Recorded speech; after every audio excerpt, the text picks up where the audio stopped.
केंद्र सरकारने वारंवार घरगुती गॅसच्या संदर्भात कुठलाही तुटवडा नाही. घरगुती गॅस आम्ही सर्वांना उपलब्ध करून देतो आहोत. त्याकरता प्रति दिवशी जेवढे सिलेंडर आपल्याला लागतात ते आमच्याकडे उपलब्ध आहेत हे सांगितलेलं आहे. त्यासोबत कमर्शियल गॅसच्या संदर्भात त्याला आपण सेकंड प्रायोरिटी दिलेली आहे, त्याला फर्स्ट प्रायोरिटी दिलेली नाही आहे. त्या संदर्भातली आपली पोझिशन काय आहे हे केंद्र सरकारने क्लिअर केलं.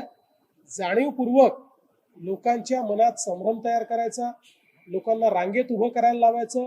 भीतीपोटी जेव्हा लोक रांगेत उभे राहतात किंवा सिलेंडरचं साठे बाजार किंवा आपल्या घरी एक सिलेंडर असताना परत एक अजून घेऊन ठेवा की बाबा अन्यथा उद्या जर टंचाई झाली तर काय करायचं, हे जे भीतीपोटी अनेक वेळा लोक करतात, या गोष्टी होऊ नये म्हणूनच केंद्र सरकारने स्पष्टपणे सांगितलं आहे की एक सिलेंडर मिळाल्यानंतर 23 दिवसाच्या अंतरानेच दुसरं सिलेंडर